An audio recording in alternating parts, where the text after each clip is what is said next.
Ngasigi OIRIBA PHIVAM ASIDA Meitei Meetei na ST lista CHALHOUDRABADI tarabadi Meitei Meetei PHURUP ki TUNG LAIBAK TAMBA NGAMDABANA OIBANA LEINGAK na MATHOU TABA THABAK sing LOUKHATPINABA Meitei Meetei bu ST lista CHANABA HOTNABIYU haina Scheduled Tribe Demand Committee of Manipuri Stdcm na LEINGAK TAKSILAKLI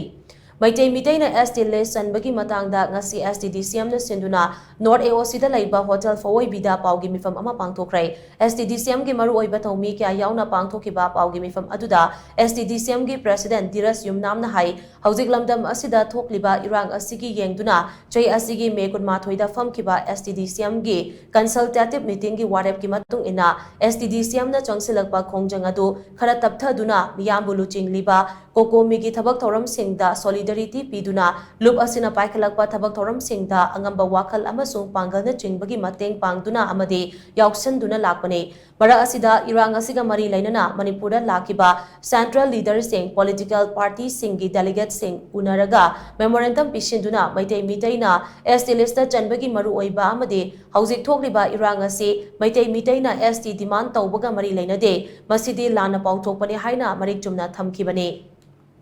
Adubu LAIBAK thibadi handaki parliament mifam aduda India gi MP ayambana HOUJIK lamdam asida thokliba irang asida makhoina Meitei gi mayokta lepa oina thokhi thokliba irang asigi maram asi mapadagi changlakpa chinku ki narco terrorist na thokpani haiba asida lumna laukhide lamdam asida thokliba irang asi HOUJIK te propaganda akum haibadi Hindu ga minority oiriba Christian ga tribal ga non tribal ga amadi majority ga minority furup ga muknaba oina uhanba sina Meitei na ST oihogdaba maramna aikoida khudong thiningai oiba phibam amada lehalei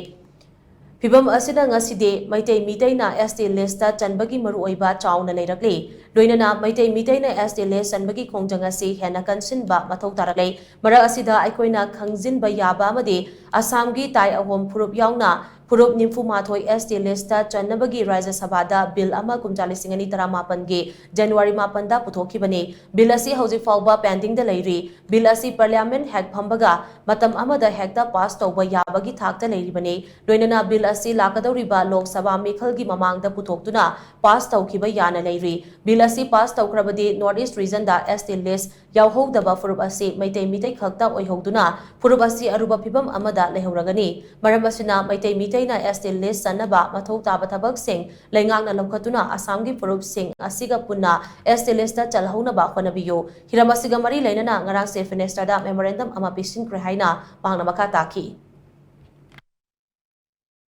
Hindu ga minority ba Christian ga haibugumpa adi amana mu majority ga minority ba haibugumpa adi tribal ga non tribal ga haibugumpa adu mai tauna khoi Meitei gi pham se ST oi hokta pasina matam chupada khoi khudong thiningai adum oipa chana maki khoi ne ST oi bata rabdi gasi horiba lan se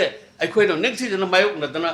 prithvi purna makse da khoi misang lerom gatabni Manipur gi miyam punna khallagi yengbiu maru ina Meitei khudingmak khallagi yengbiu awang nongpok Bharat asida Meitei khaktana indigenous community gi marakta ST oi hokta ba atani loi oi gi baije khoi gi phibam je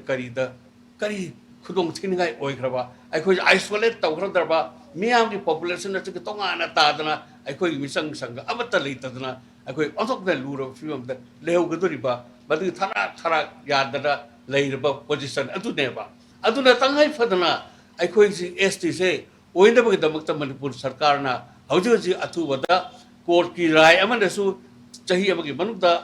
puthokadabni hairagasu anytime puthokpi yaiba madugi chahi tu ngai bagi mauta lakadaba khudong thibasi yenge hairkanda lakadaba Lok Sabha election asi mama 2024 tawgadaba election di mamangta Meitei ji tangai fadana ST ohendaba Manipur sarkar na PHIVAM thokpa recommendation abadi maduga loinaba sangba ya sanggadaba papers habadi ethnography abadi socio economic survey report ani to pibidana yam thuna thabinaba habase akoi self demand committee na section wai thamdani